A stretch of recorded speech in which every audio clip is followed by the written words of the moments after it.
Boa tarde a todos. Retomando então o seminário com o nosso quarto painel, mais um tema de sustentabilidade, comércio e sustentabilidade. Meu nome é Lucas Spadano, sou um dos coordenadores do Comitê de Comércio Internacional, do IBRAC. Vou ter a honra de moderar um painel sobre um tema extremamente importante. É muito oportuno também a discussão nesse momento, em razão da entrada em vigor, né, do regulamento europeu. E temos um painel com uma composição também muito interessante, porque temos uma representante ilustre, né, do governo, dois ilustres representantes do setor privado, de setores que são diretamente impactados pelas normas europeias, e um ilustre representante da nossa classe dos advogados para comentar o assunto.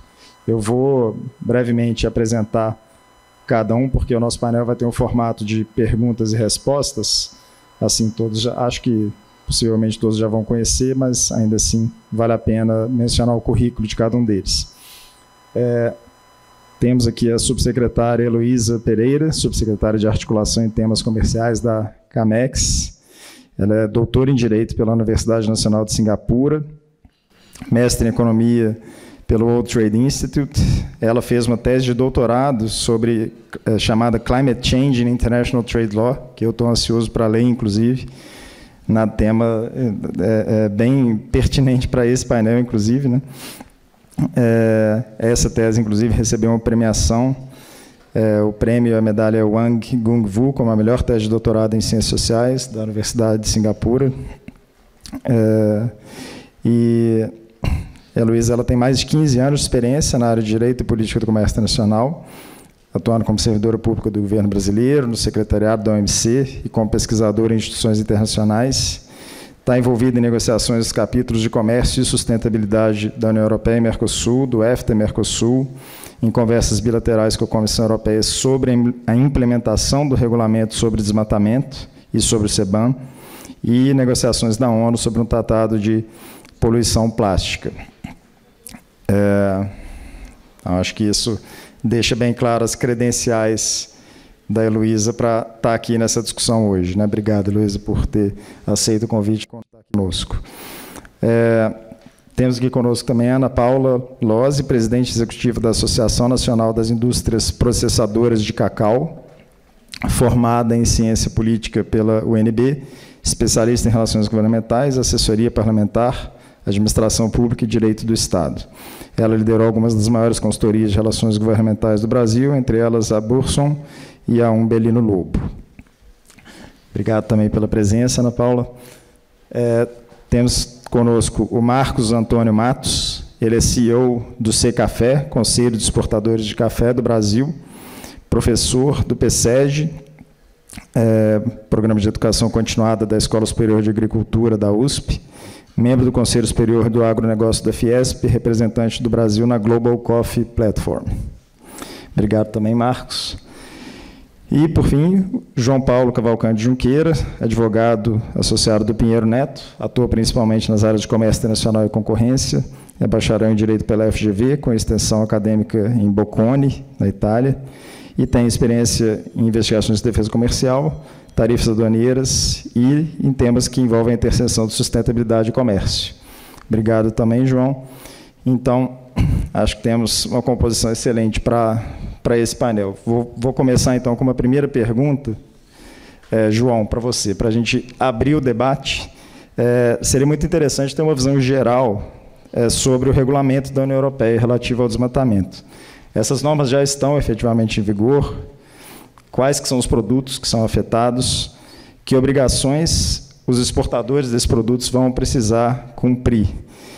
Um bocado de questões, visão clara, a norma é longa, a gente tem pouco tempo no painel, mas em 6 minutos eu tenho certeza que você consegue explicar para todos com muita clareza. Obrigado.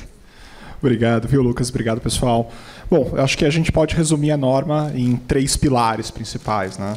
A ideia da norma é garantir que os produtos que entrem na União Europeia e sejam comercializados na União Europeia, eles sejam livres de desmatamento.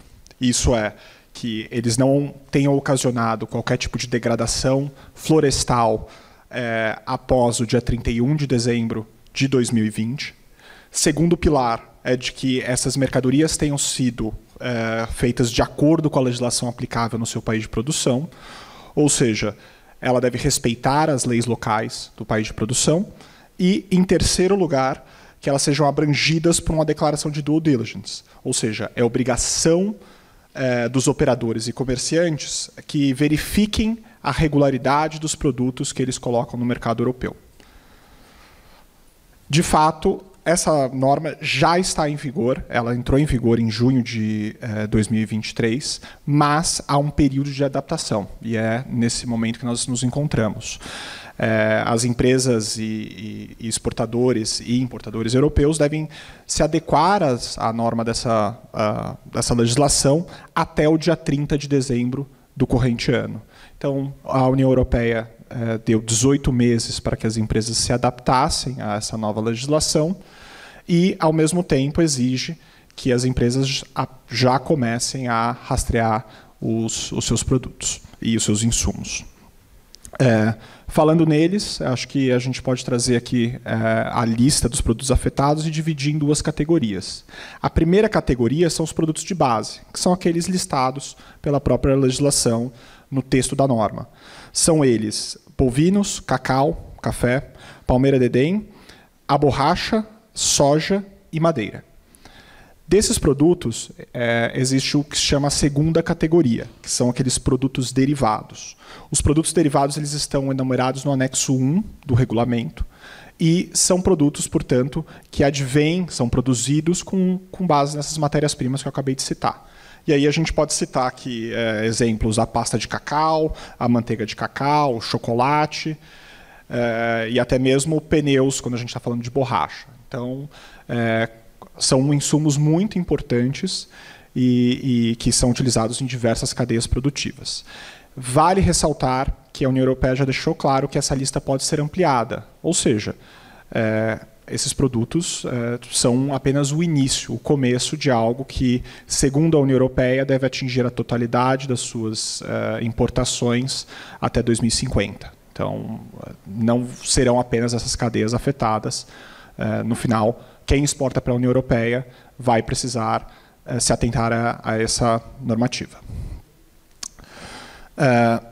E aí, eu acho que vale agora para se aprofundar um pouco na própria normativa e quem tem que cumprir essa normativa, eu acho que vale a gente entender os três pilares que garantem a efetividade dessa norma. Então, será necessário que os importadores europeus comprovem que o produto que foi exportado para a União Europeia seja livre de desmatamento. E, para isso, as empresas deverão coletar as coordenadas geográficas de geolocalização de onde esses produtos foram produzidos e deverão também coletar informações sobre o período de produção. Com base nisso, a União Europeia vai poder filtrar aquilo que, de fato, é ou não advindo de áreas desmatadas. Em segundo lugar, será exigido comprovação de que o produto exportado para a União Europeia é um produto legal. Ou seja, isso vai englobar uma série de questões socioambientais e que são de importantíssima discussão nesse âmbito, porque é uma lista extensa de 7 itens previstas na legislação que devem estar de acordo com a normativa europeia. E, para isso, vai exigir um baita esforço do setor privado para realizar esse tipo de comprovação. E, por último, será necessária uma comprovação de que o produto exportado para a União Europeia sujeita-se a due diligence. E, para isso, a própria União Europeia prevê uma declaração de due diligence que deve ser apresentada pelos operadores e comerciantes, não necessariamente pelos exportadores brasileiros, e que, portanto, apenas com essa declaração os produtos poderão ser importados. E eu acho que, com isso, dá uma perspectiva boa de que a normativa não é simples, sobretudo porque a gente fala que é a legislação contra o desmatamento, mas ela vai muito além do desmatamento, né? Ela vai exigir uma due diligence trabalhista, ela vai exigir uma due diligence fiscal, ela vai exigir uma due diligence ambiental. Então, existe toda uma questão em volta dessa normativa que, digamos que, cria um ambiente de difícil navegabilidade para os empresários. E eu acho que a pena também é algo... Se você não cumprir com tudo isso, você vai sofrer com multas, confisco da mercadoria e proibição de colocação no mercado europeu. Ou seja, o desafio é enorme. Perfeito, João. Acho que excelente abertura aí dos trabalhos e uma explicação bem sucinta sobre uma norma que, de fato, é bem complexa. E aí, passando então, Heloísa, para tentar ouvir um pouco a sua perspectiva, né, do lado do governo brasileiro. Como o João explicou, os produtos vão ter que ser livres de desmatamento, né, a partir de dezembro de 2020, independentemente do que a legislação brasileira, por exemplo, chame de desmatamento legal ou ilegal. Livre de desmatamento na visão europeia. Isso, então, tende a impactar bastante, né, o mercado. Queria te ouvir, qual é a visão do governo brasileiro sobre esse regulamento? E você participa, né, do debate sobre esse tema com a União Europeia, inclusive conversas bilaterais. Como é esse debate? Existe um esforço do governo brasileiro para que as particularidades do país sejam levadas em conta pela União Europeia?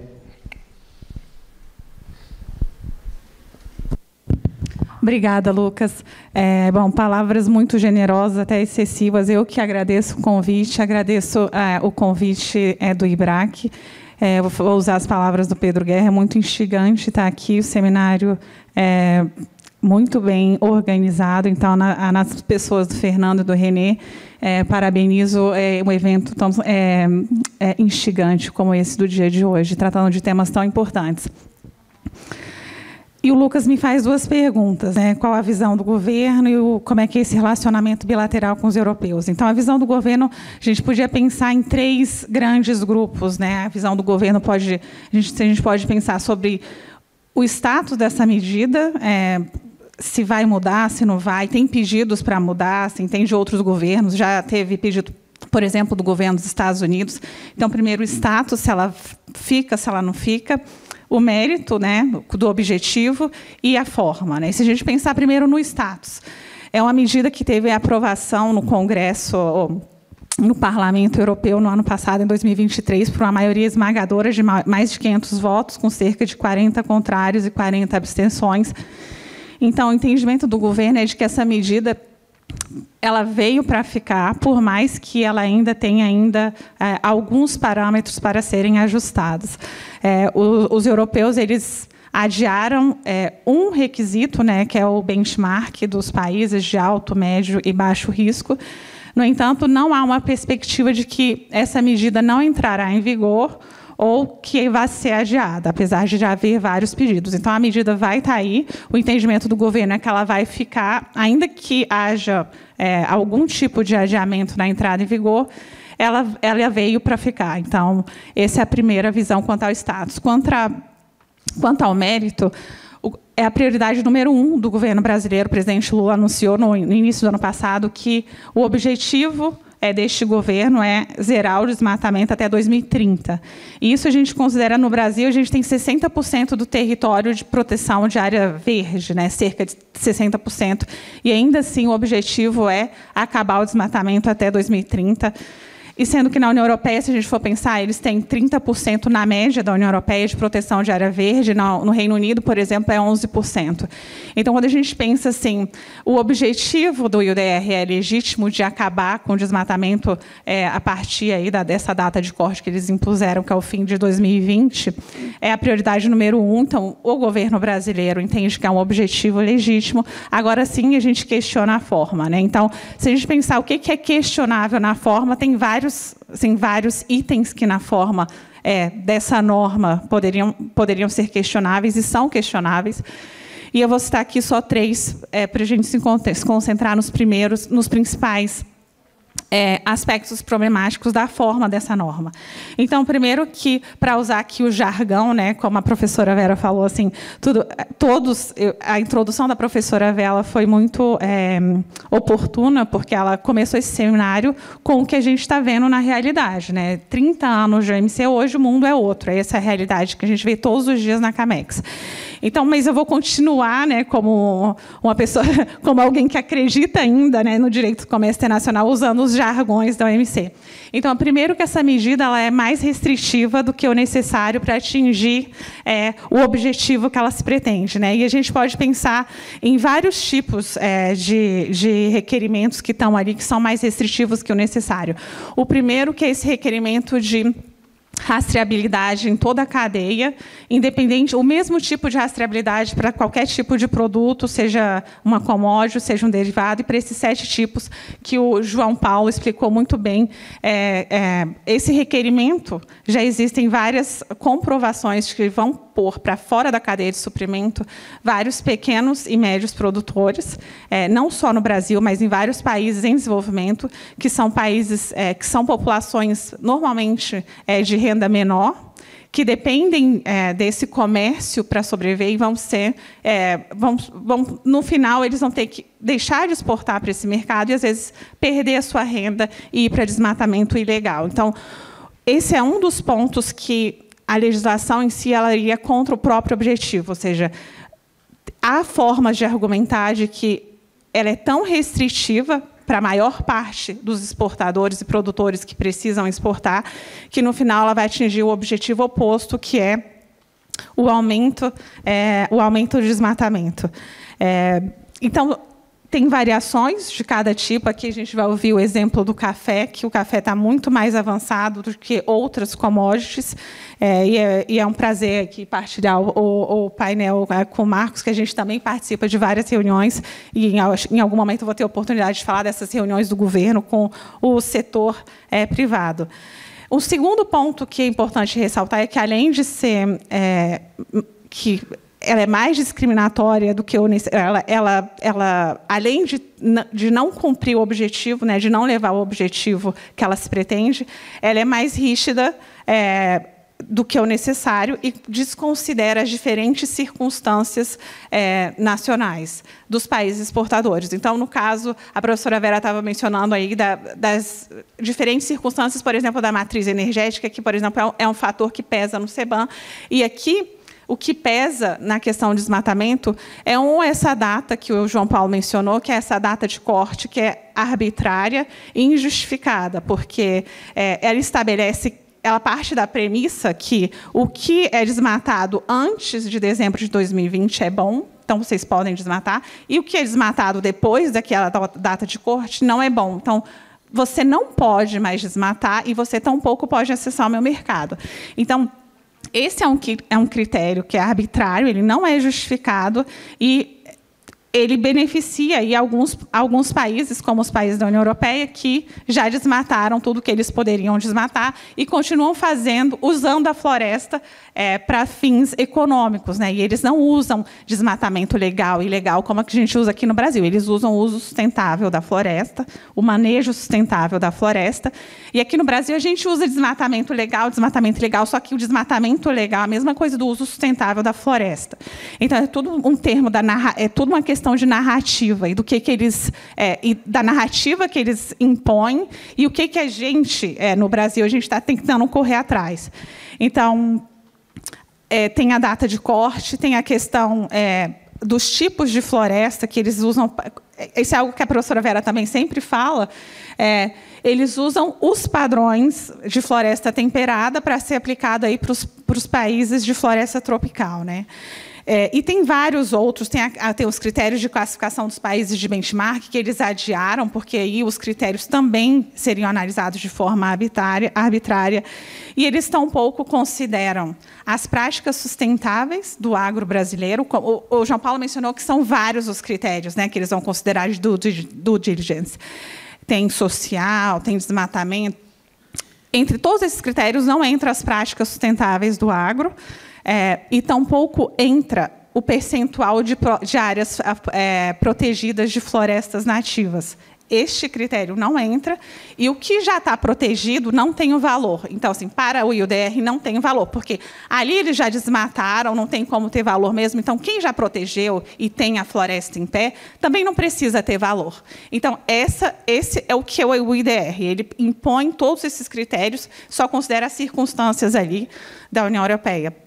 E o terceiro grande problema são todos os problemas técnicos, que eu entendo que o Marcos em algum momento vai falar, que são os problemas técnicos com as plataformas que eles colocaram para os importadores e os importadores colocarem os dados que não funciona, a falta de informação de como que aquela regulamentação vai funcionar, as autoridades competentes, que cada autoridade competente no país importador vai ser o responsável por elaborar essas orientações para os exportadores.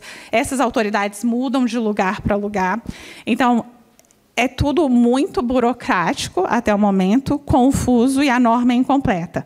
E isso tudo leva a um grande paradoxo da transformação verde, né? Que é o comércio verde, o livre comércio, ou comércio verde, o livre comércio e os padrões globais de sustentabilidade, eles não podem coexistir. Assim, o que todas essas legislações mostram é esse grande paradoxo da transformação verde. E quando a gente pensa no diálogo com os europeus, o que o governo tem feito? Desde o início do ano passado, foi criado um grupo de trabalho na CAMEX de Comércio e Sustentabilidade, que é um grupo que ele tenta fazer uma articulação interministerial, tem uma participação de outros membros que não são da CAMEX, como a MMA e o Ministério de Povos Indígenas, que também são importantes para esse tipo de legislação. E temos feito, sim, um trabalho intenso de diálogo com os europeus.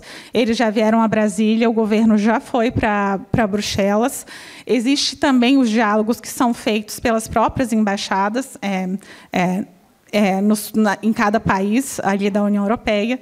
Existe uma forma de pressão que o governo faz com outros países. Então, já foram enviadas 2 cartas para o governo europeu, uma em 2022 e uma em 2023, que foram assinadas pelo governo brasileiro e mais um conjunto de países afetados. E na última ministerial da OMC, o Paraguai fez uma proposta, mas o Brasil fez a articulação e conseguiu aí cerca de 80 países para apoiar uma declaração que seria contra, na verdade, né, todas essas medidas unilaterais.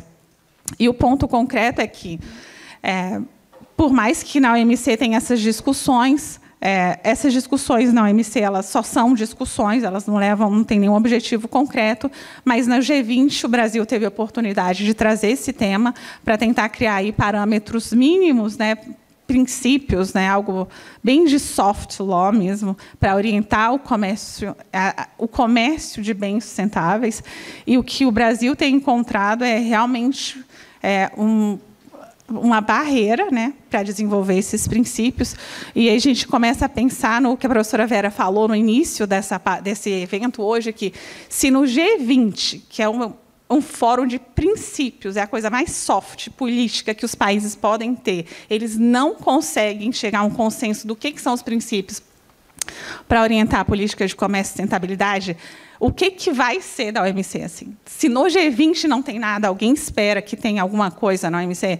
Então, assim, é claro que o foco do governo tem sido pragmático com os europeus, e a gente tem tido esse contato, então a prioridade é que eles aceitem sistema de monitoramento nacional, as plataformas que estão sendo criadas de rastreabilidade nacional, porque o sistema de monitoramento nacional ele é mais desenvolvido e mais avançado que o sistema dos europeus. E nesse diálogo, os europeus eles têm mostrado certa flexibilidade, mas a norma contém vários gargalos que eles não resolveram e continuam sem resolver. No entanto, ainda neste ano vão ter outras conversas e outros diálogos com os europeus, porque como a previsão para essa legislação entrar em vigor 31 de dezembro, o governo está dando uma prioridade maior para avançar com esse diálogo com os europeus. Obrigado, Luísa. É importante, né, saber dos esforços, né, do governo brasileiro. E agora passando para ouvir um pouco da perspectiva do setor privado, né, dos setores que são diretamente impactados pela norma. Vou começar com o Marcos. Marcos, se eu não estiver enganado, o café brasileiro tem o mercado europeu como o seu principal destino. Acho que cerca de 50% das exportações, se esse dado estiver atualizado. É de se imaginar, então, que a atenção do setor com esse regulamento seja realmente grande, atenção e preocupação. Eu estava me lembrando, antes do painel, que em 2023 eu ouvi um podcast do Secafé, que chama o CoffeeCast, né, em que você comentava do trabalho da entidade para trabalhar em favor da imagem do café brasileiro, para que ele pudesse ser visto como uma referência positiva em termos dos critérios ESG. Então, eu queria te ouvir um pouco sobre isso, sobre quais iniciativas o Secafé tem tomado para lidar com esse regulamento e se você vê o impacto como necessariamente negativo ou se, em razão de uma potencial imagem mais sustentável, se pode haver talvez uma oportunidade para que o café brasileiro até ganhe competitividade em relação às demais origens que também vão ser impactadas pelo regulamento europeu. Obrigado, Lucas. Satisfação estar aqui. Agradeço ao IBRAC, porque para nós discutir comércio exterior existem tantos assuntos que nos preocupam e tantas oportunidades desse processo, então é uma satisfação conhecê-los. Então o Secafé se coloca sempre à disposição, vocês têm os nossos contatos, que a gente quer construir esses caminhos todos em parceria. E você disse muito bem, 50%, mas é 50% agora. E tem um motivo para isso, que é justamente esse momento de incerteza que nós estamos vivendo no mundo. Nós estamos numa plena entre-safra, digamos assim, no café, e os preços estão, aliás, com o Brasil praticamente concluído a sua colheita, e os preços recordes históricos. Então a gente não consegue entender exatamente o que acontece com o mercado, porque as lógicas começam a se inverter. E o preço na Bolsa de Londres, que é o café canéfaro, robusta, bateu um valor histórico, na Bolsa de Nova York também. E nós tentamos entender essa loucura que a própria UDR causou com as empresas, gerou um grande risco, uma grande preocupação. Então, diante de tudo isso, tem um histórico. Nós estamos muito alinhados com tudo aqui que a Heloísa comentou com a gente. Nós participamos em reuniões, por coincidência, ontem nós tivemos uma reunião juntos, mas reuniões que o Ministério de Relações Exteriores, e aí o embaixador Fernando Pimentel tem feito um trabalho muito importante, que é trazer os ministérios, CAMEX, APEX, as agências, as entidades privadas que são englobadas pela UDR, os estados federativos, porque eles também têm um papel ali importante para gerir a informação, poder público, no caso do Código Florestal, o Estado é empoderado. Então nós temos que analisar tudo isso e discutir. E a nossa visão totalmente alinhado com o cenário que foi colocado aqui. Mas no caso do café, como hoje são 50% de tudo que a gente exporta, e é bom contextualizar, o Brasil é o maior produtor, o Brasil é o maior exportador de café do mundo e é o segundo maior consumidor de café do mundo. Então, 40% de tudo que existe de café no mundo é brasileiro. Porém, a gente fica com 16% desse valor, do valor do mercado global. E a Europa ganha muito dinheiro com o nosso café. Além de ser o número 1, o bloco europeu, como importador, é onde estão as tradings, é onde estão as indústrias, Nestlé na Suíça, nós temos a JDE, que é a segunda maior do mundo, Lavazza, a Ilha, nós temos todos esses parques, a Tchibo da Alemanha. Então, para eles representam empregos, representa o consumo interno, representa um poder econômico muito grande. E para eles é uma preocupação tão grande que eles anteciparam as compras. Então, para nós, o primeiro semestre foi uma loucura. O segundo semestre, que já começou, está sendo pior ainda em termos de... Nós não temos tudo isso para oferecer de tanto que se procura do Brasil. Mas não é saudável uma relação como essa. Nós queremos coisas equilibradas. E desde... Se você ouviu o CoffeeCast lá em 23, naquela época nós fizemos uma plataforma de rastreabilidade, não que seja um sistema privado, porque a base de dados é toda pública, as informações são todas públicas. O papel do governo é muito claro nisso. Os europeus têm isso muito claro, do posicionamento de cada país. Mas a gente não podia perder tempo, porque o Brasil exporta quase 10 bilhões de dólares só em cafés verdes, e a Europa é quase metade de tudo isso daí. Só que a Europa também é uma vitrine. Então, os cafés especiais, os cafés diferenciados que nós temos nos nossos relatórios, mensalmente a gente publica relatórios, porque o Secafé coordena a emissão do certificado de origem da OIC, que é a Organização Internacional do Café. O governo brasileiro escolheu o Secafé para coordenar a emissão. Então, todo mês nós publicamos e a gente tem uma categoria que chama cafés diferenciados, que são cafés especiais e cafés com selos e normas de sustentabilidade. A Europa é a vitrine. Ela concentra a compra desses cafés com mais valor agregado. Então, nós temos que atuar de alguma forma, antecipar essas preocupações dos nossos importadores e trabalhar em parceria. O João Paulo falou muito bem. Quem aprovou a lei foi a União Europeia. Quem é regulado pela essa lei são os operadores. Mas nós sentíamos deles uma insegurança muito grande. Foi aí que entramos com o time em campo, porque nós precisávamos entender quem discutia aspectos técnicos da EUDR.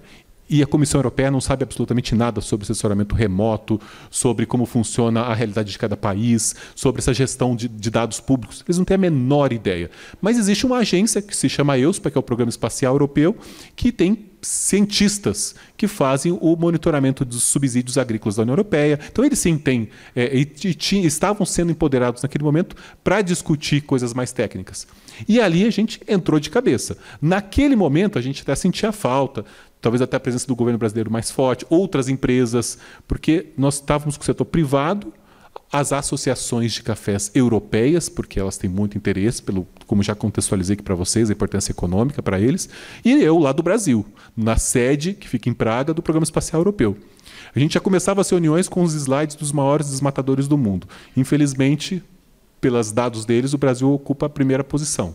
Porque, primeiro, que o desmatamento, nós não chamamos assim, na verdade, desmatamento legal e ilegal. Nós chamamos de supressão legal da vegetação, que é aquilo que está dentro do Código Florestal, mas no caso do Brasil a gente tem uma vulnerabilidade, que é o desmatamento ilegal. E é não ligado ao agro. Você vai olhar Amazônia, mineração ilegal, a gente tem essas ilegalidades. E eu me recordo muito bem, era Brasil em primeiro, Índia, Indonésia, depois apareceu na sequência, né? Então, infelizmente, nós estamos na primeira posição. E eles usam o Copérnicus, que é um satélite mais preciso que o PRODES. O nosso PRODES tem 30 metros de precisão, o Copérnicus é 10, e eles estão prometendo até o fim do ano chegar a 1 metro. Então, eles têm uma lupa muito boa quando eles olham o desmatamento. A gente também tem que entender que nós temos 66% preservado, a Luísa já falou sobre isso, e desses 66% preservado, um dado que a Embrapa publica, 33% são florestas, áreas preservadas dentro de propriedades rurais privadas, que o produtor não ganha um centavo por isso, pelo contrário. É um custo enorme, tem que fazer a gestão, o cuidado com o incêndio, né, todas essas questões. Então, ele não recebe nada e tem um patrimônio florestal muito grande. Então, nós temos mais fontes possíveis de problemas pensando no EUDR. E ali entra também o papel do governo, porque cabe também ao governo destacar, né, tem uns templates que a Comissão Europeia encaminhou para cada governo, dizendo qual é a legislação relevante de cada país. E essas reuniões da MRE são muito boas, porque a gente já tem uma discussão prévia do setor privado, e aí minha amiga Ana, nós conversamos muito sobre isso, nós temos outras entidades que são incluídas nesse processo da EUDR, todas que o João Paulo aqui comentou, a gente se reúne, né, de tempos em tempos, e todos pensavam da mesma forma. Vamos pensar num protocolo EUDR mais enxuto, né, naquilo que, na íntegra, que vai realmente cumprir essa lei. Então, a gente conseguia desenvolver dessa forma, e conseguimos, e mostramos para o governo, olha, o setor privado está pensando dessa forma. E cabe ao governo, da mesma forma, informar qual é a legislação relevante. Eu sei que a Camex está fazendo esse estudo, super importante, super pertinente, e temos que, algo que eu escutei aqui do Fernando Bueno, antes de começar aqui o evento, olhar o Green Deal como um todo, porque o Green Deal tem mais de 60 normas, né? Temos a EUDR, temos a CS3D, temos o carbono, temos, né, a redução de defensivos agrícolas, né, em 50%. Então, nós temos uma série de informações, sobreposições de uma com a outra, enforcement completamente diferente de uma com a outra, e o nosso importador, ele tem feito ações para se assegurar. Então, ao mesmo tempo que o Brasil tem oportunidades, por ser um país transparente, 6,48 milhões de propriedades georreferenciadas, nós temos o CAR, nós temos o Código Florestal, temos a lista suja do trabalho análogo escravo, inúmeras oportunidades. Ao mesmo tempo, a gente tem informações que os países concorrentes sequer têm legislações mais básicas, né? Não tem qualquer coisa social. Você pode ser, na sede da European Coffee Federation, que fica em Bruxelas, o quadro é uma mulher colhendo café com um filhinho carregando no colo. Se fosse no Brasil, isso aí ia dar um problemão. Não tinha luva, já não tinha. Então, mas é bonito. Então, 2 pesos, 2 medidas é fato.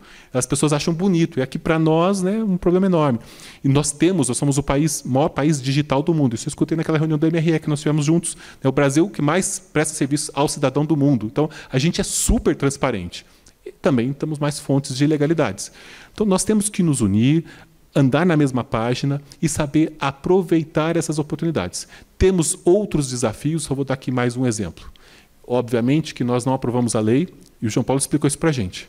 Mas se você analisar a relação do importador com o Brasil, o que eles fazem os processos de compra de café com as cláusulas, né, os contratos de compra, já vem a cláusula, você se responsabiliza por cumprir a UDR, você entendeu? Já está passando aqui tudo para a gente. Óbvio que nós, e aí é bom o papel da associação, todos vamos dizer não, vamos falar não.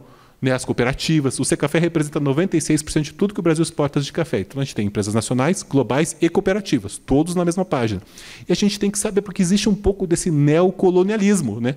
Não, quem aprovou a lei foi você, eu só estou te ajudando com rastreabilidade e, aliás, a gente que faz promoção da imagem, de todos os produtos brasileiros, no Congresso das Mulheres do Agronegócio foi publicada uma pesquisa de percepção da imagem do agro. Pesquisem sobre isso. Os produtos brasileiros são desconhecidos na Europa. Mas tem um lá que, quando ele é citado, ele tem mais percepções positivas que negativas. Essa pesquisa foi feita em 8 países europeus. Esse produto é o café. Dado ao passado, né, nós tínhamos o brasão, Cafés do Brasil na seleção brasileira, numa época que a seleção enchia a gente de orgulho. Né? Então, obviamente, tem o IBC, temos outras coisas. Né? Mas a gente faz promoção da imagem. Então, se a gente está sendo parceiro do nosso importador, a gente já está dizendo, olha, se é rastreabilidade, é de ponta a ponta. Nós fazemos questão que esteja Cafés do Brasil, origem Brasil, e quem produziu na embalagem. Porque hoje nós vemos que o Brasil é tão grande que eles têm uma zona de conforto até de nos esconder. Então, vamos trabalhar de uma forma mais organizada e fazer valer e ficar com mais de 16%. Se a gente é 40%, a gente pode ficar com mais de 16% do valor do que é consumido de café. Então, essa é a nossa agenda de trabalho prioritária. E muito obrigado.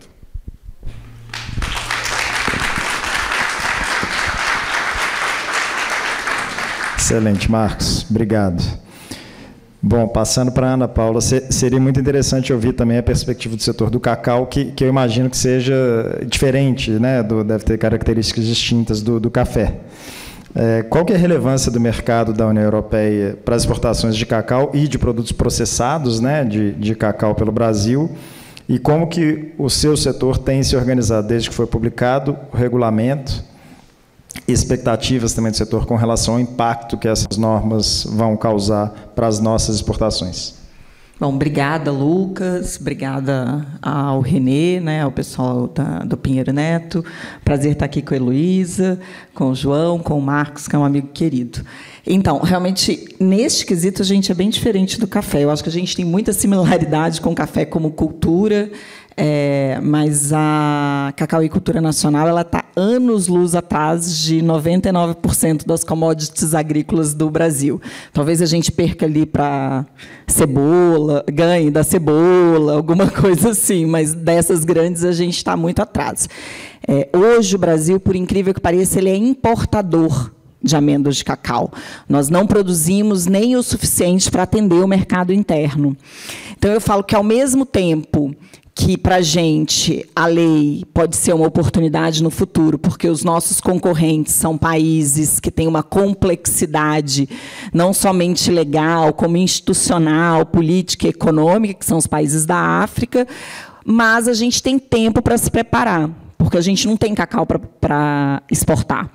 E a gente não exporta derivado também, porque a Europa, no fim, é o maior produtor de derivados do mundo. Então, a possibilidade do derivado brasileiro entrar no mercado europeu, independente de qualquer situação, é muito baixa, né? Então, a gente olha para outros mercados. Então, hoje, como exportador de derivado, o nosso mercado é o mercado da América do Sul, Estados Unidos, mas a gente entende essa legislação como uma legislação vitrine. Ela vai virar legislação em outros países, né? A gente sabe que os Estados Unidos está discutindo, a gente já tem algo parecido no Reino Unido, não sei se foi a Tatiana, mas alguém comentou também da China, que já está discutindo. Então, assim, em algum momento, esse tipo de legislação vai espalhar pelo mundo inteiro. A gente vem participando de todas as discussões setoriais, né, com os outros setores, muito para a gente aprender com os nossos colegas que estão numa situação um pouco mais complexa do que a nossa. E a gente tem feito uma discussão interna de como se preparar para esse mercado futuro, porque hoje a gente tem um plano de não só se tornar autossuficiente, mas ter um volume de cacau para exportar. E é um momento ótimo. Não sei se todos aqui têm acompanhado, mas o cacau tem batido todos os recordes dos últimos 50 anos. Então, ele saiu de $2.000 a tonelada em janeiro de 23 e chegou a $12.000 a tonelada em abril de 24. Cresceu. Quem investiu em Bitcoin perdeu, tinha que ter investido em cacau, porque cacau subiu mais do que Bitcoin. Então, assim, a gente está num momento que falta cacau no mundo. E aí a União Europeia vem com essa regra super restritiva, só que eu diria que, se não 90%, pelo menos 80% do cacau dele vem da África. De países da Costa do Marfim e Gana. E aqui, eu acho que a gente tem que tomar muito cuidado para não analisar esses países sobre a perspectiva brasileira, né? Eu não quero olhar para a África e dizer, não, lá tem trabalho assim, assado, porque a legislação de lá é diferente da nossa. Mas é isso. Ainda que diferente, eles têm uma situação um pouco ou muito mais complexa para conseguir cumprir essa lei europeia. Eu não vejo o europeu parando de comer chocolate. Então, eu duvido que eles vão ser super restritos com a África na questão de cumprimento dessa norma. E aí, se a gente for exportar cacau para lá, eles vão adotar o mesmo peso para o Brasil? Ou com o Brasil eles vão ser super exigentes?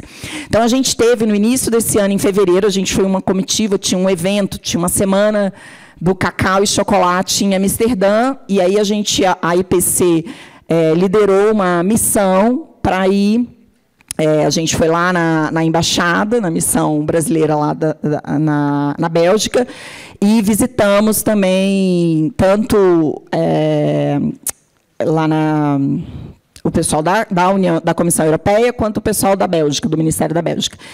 Só que a gente foi com uma agenda proativa, positiva. Tanto é que o embaixador falou, nossa, nunca veio uma missão empresarial brasileira tão boa, vocês não reclamam de nada. Eu falei, não, a gente não tem o que reclamar, porque hoje, realmente, a gente não tem o que reclamar. Eu quero que o europeu saiba que a gente produz cacau. E aí, o cacau brasileiro, ele tem algumas vantagens. O cacau brasileiro, não sei se vocês sabem, a gente tem um sistema chamado cabruca. Então, é a Mata Atlântica em cima e o cacau embaixo. E tem uma frase de uma produtora que eu amo, que ela fala o seguinte, onde tem cacau, a mata continua. Onde acabou o cacau, a mata morreu. Por quê? Porque o que faz a Mata Atlântica naquela região ser mantida de pé, e aí quem está assistindo aí no finalzinho da Renascer deve perceber isso, é o cacau. Na região amazônica, que é a outra região produtora de cacau no Brasil, o Pará, o cacau, não sei se vocês também sabem, mas o cacau é originário da região amazônica. Não necessariamente da Amazônia brasileira, mas é originário da região amazônica. Então, o estado do Pará, por exemplo, tem uma norma que permite o uso do cacau para recuperação de áreas degradadas. E aí vem a questão, a gente discutiu isso na Europa. Tá, mas olha só, e se eu usar o cacau para recuperar uma floresta degradada? Não, mas aí não pode. Falei, como não? Essa norma, então, ela não é para promover a sustentabilidade. Porque se eu não posso usar o cacau para exportar, né? Tem aqui, isso aqui foi desmatado por algum motivo, eu fui lá e plantei cacau. Mas aí eu não tenho certeza se vocês não desmataram para plantar cacau. Minha amiga, né? Tipo assim, cadê? Né? Então, a norma tem esses contrassensos. A gente tem feito uma discussão setorial sobre rastreabilidade e até que ponto a gente pode ter uma plataforma, e aí a gente se espelhou muito no café, né? Uma plataforma pré-competitiva, e até que ponto realmente isso é pré-competitivo e aonde não é competitivo. E a gente tem um problema, né? E aí tem vários advogados aqui, vocês sabem que isso vai ser um problema maior para a IPC do que para o Secafé, porque nós somos 3 grandes empresas, 3 grandes multinacionais, Cargill, Barry e Ofai, e a gente tem uma associada nacional pequena. Até que ponto isso não pode ser considerado cartel? Né? Eu fazer arranjos de sustentabilidade, comprar, não, só vamos comprar de produtores que tenham isso e isso. A gente pode ser acusado de cartel. Então, a gente fica nesse dilema até onde a gente pode ir todo mundo junto, aonde a gente pode, onde a gente deve se separar, onde é diferencial competitivo. Porque num mercado tão restritivo e com tão pouca oferta, muitas vezes isso vai ser diferencial competitivo. Então, a gente ainda está, eu até peguei aqui, a gente ainda está na fase de conceitualizar o que é rastreabilidade para a gente. Olha a diferença não temos uma plataforma de sustentabilidade, de rastreabilidade. Então, a gente, outro dia, falou, vamos fechar. O que é rastreabilidade para a IPC e as suas associadas? E aí ficou, rastreabilidade é a identificação da cadeia de custódia da amêndoa de cacau. E refere-se à capacidade de acompanhar e documentar todo o percurso das amêndoas, desde a sua origem na plantação até o recebimento pela indústria processadora. Ou seja, cumprir a UDR, né? No fim das contas. Agora, são 93 mil unidades produtivas nesse país. Muitas delas de pequeninos, agricultores familiares, médios agricultores. Como é que eu vou fazer isso, gente? Num setor que o cooperativismo ainda não é forte, é diferente do café. O cooperativismo é muito forte. Então, vejam que no cacau a gente tem problemas muito mais complexos para resolver antes de eu ter uma plataforma de rastreabilidade, antes de eu conseguir entregar todas essas informações que a UDR quer. E é o que a Heloísa colocou. Se eu não consigo resolver isso, eu estou tirando 70%, 75% dos produtores de cacau a possibilidade de exportar para a União Europeia, porque eles não vão conseguir entregar. Quem vai entregar? Ou é essa meia dúzia de grandes produtores, ou aquele produtor de cacau fino especial, que é o que hoje, o pouquíssimo que se exporta é isso, que é a comunidade do Tuerê, lá no meio do Pará, que exporta um cacau específico, e aí é aquela comunidade que exporta, então aí está tudo rastreado, está tudo mapeado, e aí provavelmente ele tem a ajuda da Apex para poder, né, produzir toda essa documentação. Então, é uma realidade, ao mesmo tempo, complexa, e que ainda precisa de uma institucionalização grande. Então, a gente está trabalhando muito nisso. A gente tem aqui no Brasil hoje um arranjo de diálogo setorial muito bom. A gente tem uma iniciativa que tem discutido muito a questão de sustentabilidade, de rastreabilidade, mas eu acredito que ainda vai levar um tempo para a gente estar no patamar que o café está. Né? E aí eu espero que esse tempo seja o tempo para a gente produzir cacau suficiente para exportar. Né? Então, talvez ir aumentando a produção e ir se preparando. Mas não vai ser fácil para o cacau, mas eu também acho que não é fácil para nenhuma origem de cacau, porque, infelizmente, os países que produzem cacau são países quase, na sua maioria, pobres. Né? Costa do Marfim, Gana, Camarões, Indonésia, Equador, Peru, Colômbia. Não acho que nenhum desses está numa situação melhor do que o Brasil. Talvez a gente, ainda que não exporte, está numa situação melhor do que eles. Obrigado, Ana. Reflexões interessantíssimas também. Você, inclusive, comentou sobre o chamado efeito Bruxelas, né, que é algo também para se ter em mente, ter no radar, né, sobre essas normas. Já viu que o professor Velo, no final da discussão, está na primeira da fila, com certeza. Bom, vou fazer a pergunta do título do painel, a mesma pergunta para o Marcos, e em seguida para a Ana Paula de novo, para saber o que vocês recomendariam, como os exportadores podem se preparar, então, diante desses desafios, que são diferentes entre os setores, mas, em termos práticos, que dicas ou recomendações que vocês dariam, pensando no próprio setor, mas até para os demais setores afetados? O que as empresas, os produtores, devem fazer nesse cenário? Bom, vamos lá, Lucas. Nós acabamos de lançar uma campanha de comunicação, porque o produtor, ele tem que ser parte dessa questão toda. A sustentabilidade, a base é a produção rural. E muitas vezes, coitado, falta informação, né? A gente discute entre as empresas, as cooperativas, mas o produtor mesmo que está na ponta, né? Ele é o último a receber a informação. Então a gente pensou o seguinte: temos que ter uma campanha de comunicação muito forte para o produtor e uma campanha de comunicação forte para o nosso importador. Porque, e olha que situação que nós ficamos.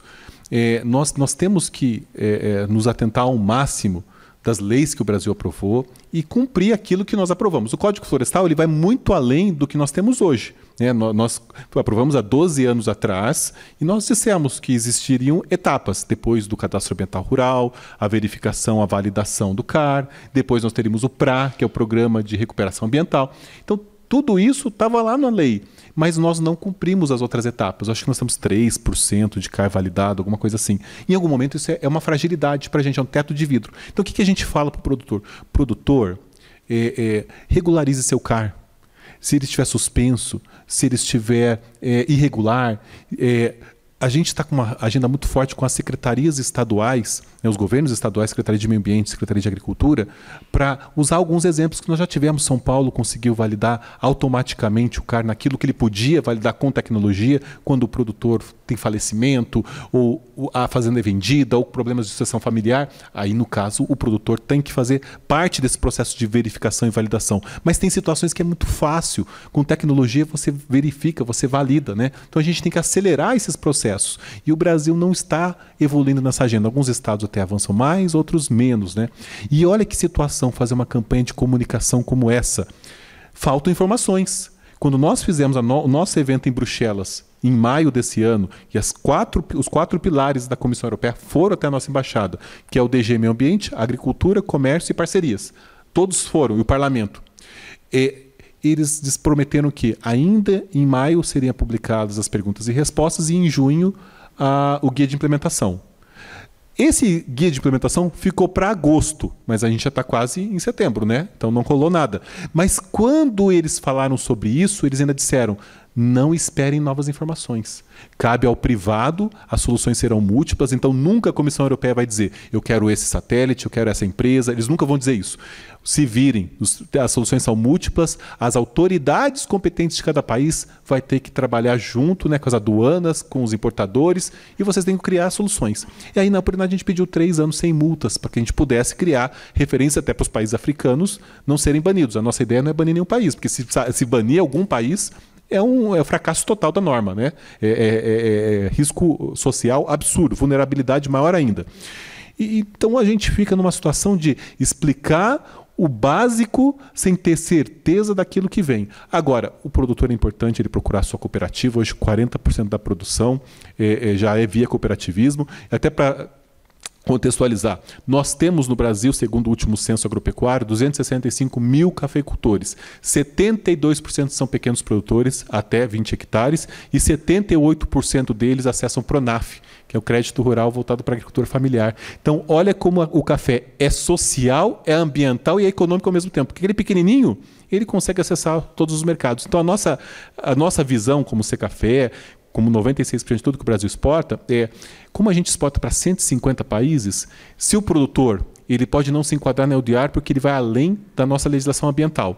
Mas se ele estiver de acordo com os critérios de compliance das empresas, poxa, a gente está exportando, a China era a posição número 25 até 2022 e hoje é a posição número 6 do nosso ranking. Tem mercados assim fantásticos, sensacionais e que a gente está tentando abastecer ao máximo. Então nós temos muitos mercados, a gente não precisa bloquear nenhum produtor, desde que ele tenha os requisitos mínimos, né? Não pode estar na lista suja do trabalho análogo escravo, questões muito básicas que todas as empresas, unidades de conservação e tal. E outro ponto que me deixa triste, porque a gente falou aqui de vários desafios da norma, que eu acho injusto, talvez vocês já tenham visto nos supermercados, né? Cafés, chama cafés rituais e cafés tribos, da Três Corações, que são produzidos por etnias indígenas em Rondônia. São 3 etnias diferentes, harmonizado com a floresta, eles ganham concursos de qualidade no mundo, se encaram aí plateias no mundo afora, com qualidade, com sustentabilidade, harmonizado na floresta. O que diz a EUDR? Não pode ter sobreposição com unidade de conservação em área indígena. Então eu já estou excluindo eles de cara. E eles fazem um trabalho magnífico. Então, poxa, qual que é a visão que se tem? A gente reclamou para a DG Meio Ambiente, mas as respostas não vêm. Quando a gente apresentou a nossa plataforma, e isso está gravado, a gente tem um link que a gente pode compartilhar, o representante, que é o Manuel, ele disse assim: mas vocês estão fazendo muito mais do que pede a lei. Poxa, mas você escreveu a lei, você falou que é um monte de requisitos, né? A gente está tentando. E você me disse: mas vocês... Então as pessoas escrevem sem ter conhecimento de causa. Então, olha que situação. Então, o produtor, coitado, como é que ele fica nisso tudo? Estamos tentando comunicar, informar e lembrando que são produtores familiares. O nosso maior associado é a Cochupé, aqui pertinho, né, no sul de Minas, em Guaxupé. Eles são 16 mil associados, 95% pequeno produtor. Então, olha, você tem que tomar cuidado com a linguagem, né? E eles investem, o filho está na faculdade, é uma beleza, né? Realmente tem progresso humano, ambiental com progresso humano. E a gente tem que saber dialogar com tudo isso. Então a gente está trabalhando o CoffeeCast, a gente fez outras edições, né? Então a gente tem que saber explicar para o nosso público e dizer o seguinte: olha, hoje Café EUDR, e vocês sabem disso provavelmente, o Brasil sempre vendeu café abaixo da bolsa, historicamente.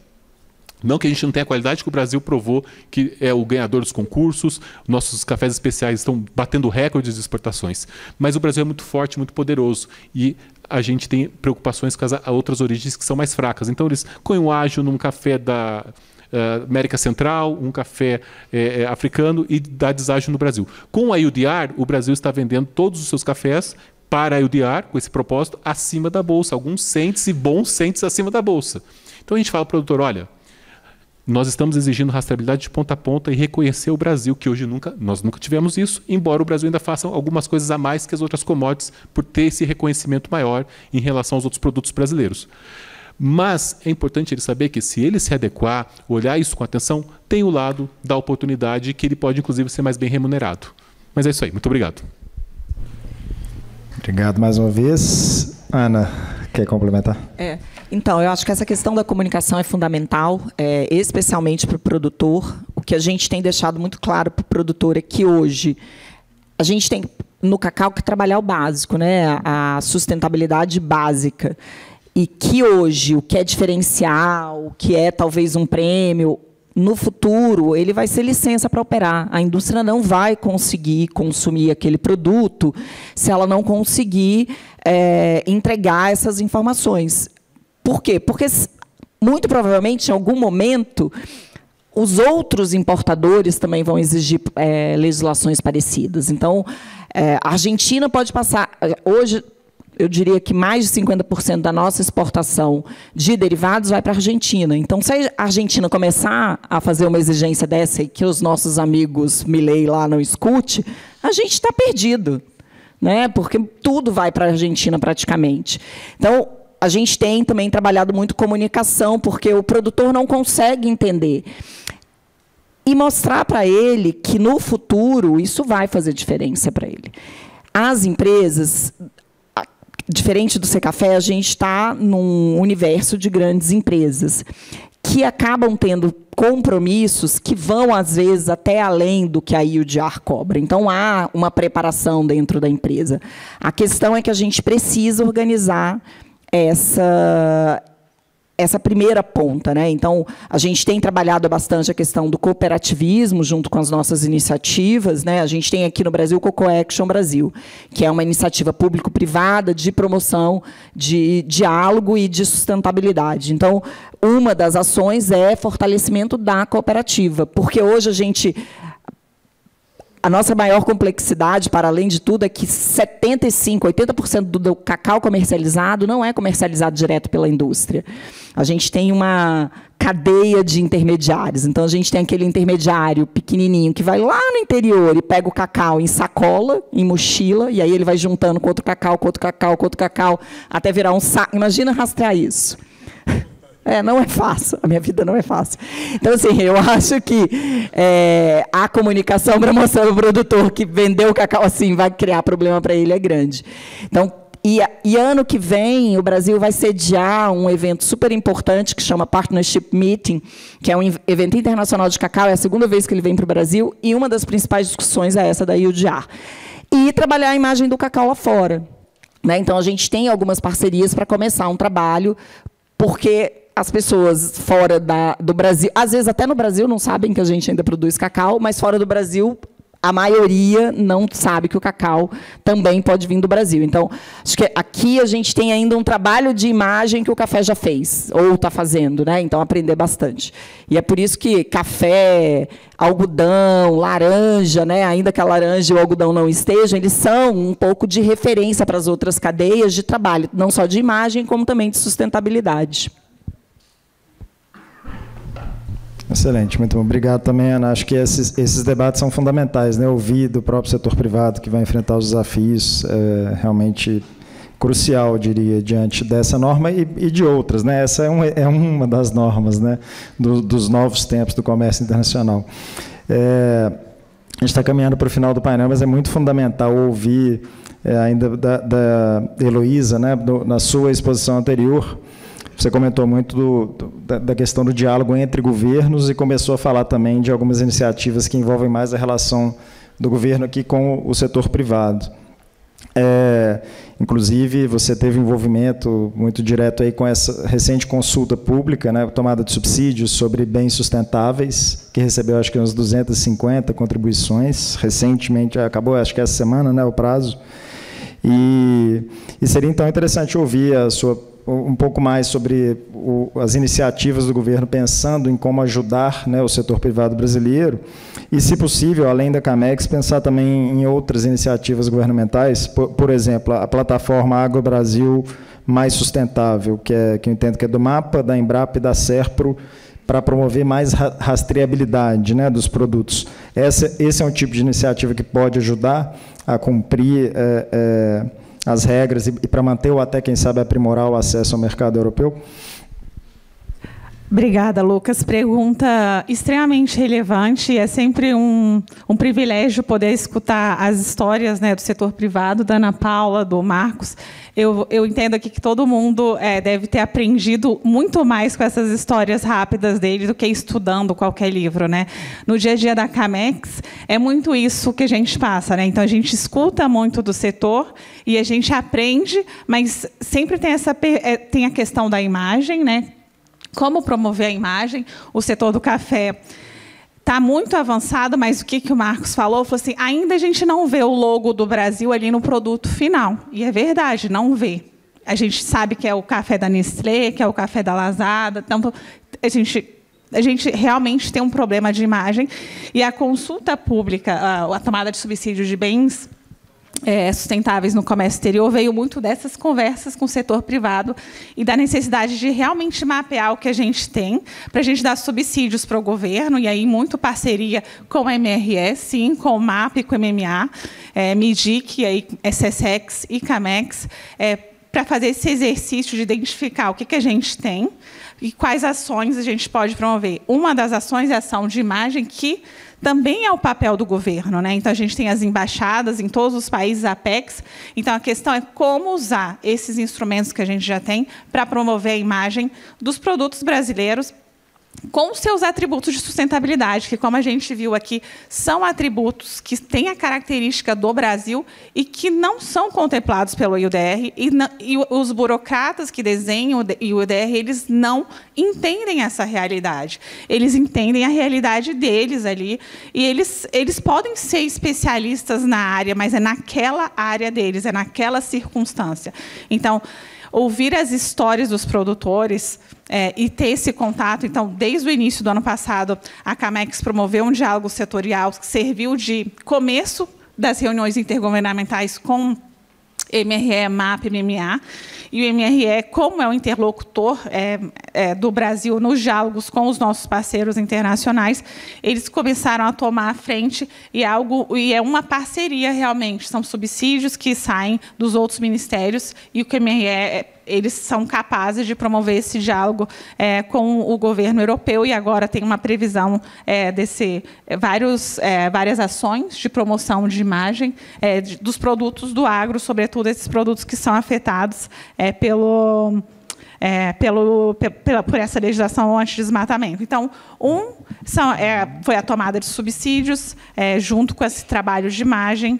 O outro é a plataforma Agro Brasil Mais Sustentável, que está sendo desenvolvida no MAPA. É uma plataforma que pretende dar acesso público e gratuito a uma plataforma, que essa plataforma que o Marcos mencionou, que o setor do café já tem, é uma plataforma privada, que foi desenvolvida pelo setor. A Ana Paula também mencionou que eles estão começando a pensar numa plataforma. Isso tudo tem um custo e um ônus que é muito alto para o setor, e também para os pequenos e médios. Então, a ideia do governo é disponibilizar. Então, essa plataforma era para estar disponibilizada já, não foi disponibilizada, mas o objetivo é disponibilizar essa plataforma como o sistema de rastreabilidade do governo brasileiro, que vai conter aí todos os... vai consolidar, né, os certificados para garantir o cumprimento do IUDR. A plataforma já foi apresentada pelos europeus, e, assim como eles falaram no caso da plataforma do setor de café, eles falaram que a plataforma mais que cumpre ali os requisitos da legislação. Então, além da plataforma, tem o sistema de monitoramento nacional do PRODES, que ele está sendo aperfeiçoado para também cumprir aí os requerimentos da legislação da União Europeia. Então, tem todo esse trabalho de diálogo com o setor de ação no governo e de articulação com o governo europeu. Então, esses 3 tipos de ação, eles interagem de uma forma contínua, em um fluxo que é contínuo, para que o governo possa ir, apoiar, né, o produtor e exportador a cumprir com esses requerimentos, apesar de a legislação ainda ter muitos gargalos. E esses gargalos estão no radar do governo brasileiro, e o governo vai, sim, por meio desses ministérios, principalmente, atuar para que, de alguma forma, o que os europeus falaram em algumas reuniões em relação a alguns requerimentos, eles não podem mudar o que já está escrito na lei, mas tem sempre a interpretação, né? Então, aqui, todo mundo sabe, neste ambiente, que a norma ela pode ter aí, cada um dá uma interpretação. Então, eles têm sido flexíveis na questão da interpretação, mas não há perspectiva de que vá mudar a norma. Mas isso já é uma flexibilidade que o governo brasileiro vai tentar trabalhar, está tentando trabalhar em cima disso. Obrigado, Luísa. Uma última pergunta aqui no painel e depois, se a nossa autogerência e diretoria permitirem perguntas da plateia ou não, veremos. Mas não posso deixar de ouvir também, né? João, você tem um papel importantíssimo aqui de representante da classe, hein? Advogados e consultores que acredito vão ter um papel realmente relevante de ajudar as empresas a se prepararem, né, para esses desafios, para continuar exportando ou passar a exportar para a União Europeia. Você queria te ouvir se você tem recomendações a acrescentar.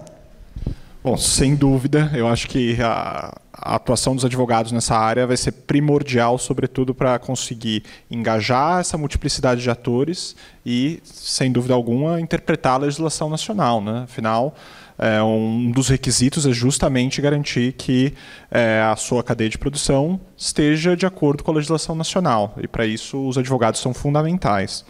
Mas acho que, para resumir aqui toda essa discussão, a gente pode pensar em 3 frentes de atuação. A primeira é o monitoramento dos fornecedores. Então, o setor privado vai ter que monitorar a sua cadeia de fornecimento. Isso está claro, independentemente de qualquer alteração da norma, está claro que, a partir de agora, a gente tem que ter certeza que fornecedores diretos e indiretos estão sendo monitorados e estão utilizando práticas compatíveis com as exigências europeias. Isso já dado como certo. O segundo pilar de atuação é o relacionamento com o importador europeu. Ainda que não seja obrigação do exportador brasileiro preencher a declaração de due diligence, o importador europeu ele vai exigir dos exportadores brasileiros que eles cumpram com a normativa e, portanto, vai exigir toda a documentação pertinente, vai exigir que o exportador brasileiro, de fato, comprove que ele tem feito essa due diligence e, portanto, de novo, é algo que a comunicação com o importador europeu é fundamental também para garantir um diálogo aberto sobre o que deve ser exigido e até que ponto pode ser exigido. E acho que o último pilar de atuação, terceiro, é o engajamento com entes públicos. O diálogo não só com as autoridades brasileiras, mas com as autoridades da União Europeia também são aspectos fundamentais para o setor privado poder navegar aí pelo EUDR. É necessário que os europeus compreendam e validem as nossas fontes de informação, porque sem isso, claramente, não adianta todo o esforço que tem sido desempenhado tanto pelo governo brasileiro quanto pelas empresas privadas.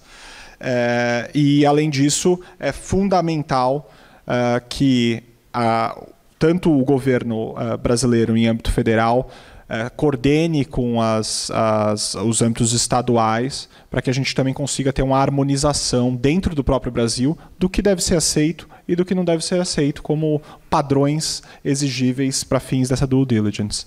Então, o diálogo com os entes públicos serão fundamentais para o estabelecimento desses padrões. Excelente, João. Obrigado. Temos tempo para talvez 1 ou 2 perguntas? Por favor. Eu que não vou dizer não. Advogados, rápido. Estadão, primeira página. Bruta de uma fotografia mostrando o fogo e a fumaça do Brasil pertinho da Amazônia. Pergunta para o advogado. O governo está dizendo que é fogo criminoso. Isso vale como para o desmatamento? Pergunta para os advogados. Tá? Segundo Madame Cacau, todos os países africanos têm um acordo chamado pós-Cotonou com a União Europeia. Então, os países africanos vão ter toda a preferência, não vão poder cumprir nada. Esquece, a regra de desmatamento não é para eles. Tá? E o mais importante, gente, de toda essa história é quem vai certificar. Não adianta, o trabalho de vocês é quem é que vai certificar se vocês estão cumprindo ou não as exigências. E aí, selo verde, Heloísa, só vale selo verde se você conseguir memorando de, arranja o nome que quiser, de reconhecimento mútuo, que o trabalho do seu selo verde por setor seja reconhecido lá. Senão é mais uma burocracia e não vale a pena. Tá. Gostaram da pergunta do advogado? Vamos lá. Fala, João. O criminal, como é que fica? Não foi todo. Vamos lá, Vera. Eu acho que, antes de tudo, a ideia de haver um desmatamento naquela área, por si só, já inviabiliza que você utilize aquela área para a produção, tanto do café ou do produto que exige que ela seja de uma área não desmatada. Então, independentemente da causa, você não vai poder utilizar aquela área. Tá? Existe já um debate na própria União Europeia que são sobre áreas reflorestadas, né? Que é justamente o que o Cacau acho que está vivendo aqui. Portanto... Reflorestar não pode. Hoje, 2020, não adianta. Exatamente. Então, a ideia é como se a gente congelasse o mapa do Brasil em 2020 e são essas áreas que poderiam ser utilizadas para a produção desses produtos objeto da regulação.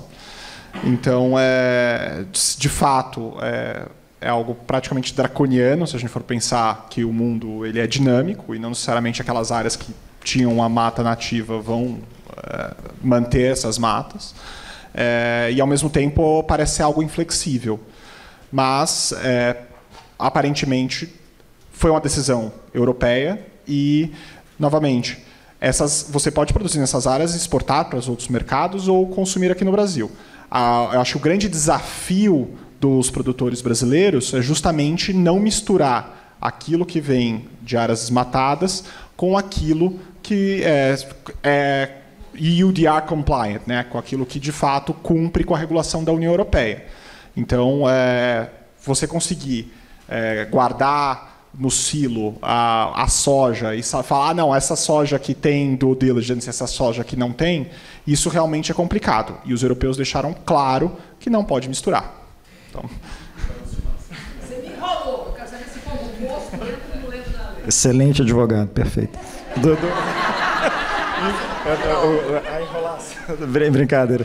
Pessoal, eu estou preocupado com o horário do próximo painel, que eu sei que tem voos. Estou preocupado com o show do Alok também. Então, queria agradecer e pedir uma salva de palmas para o painel.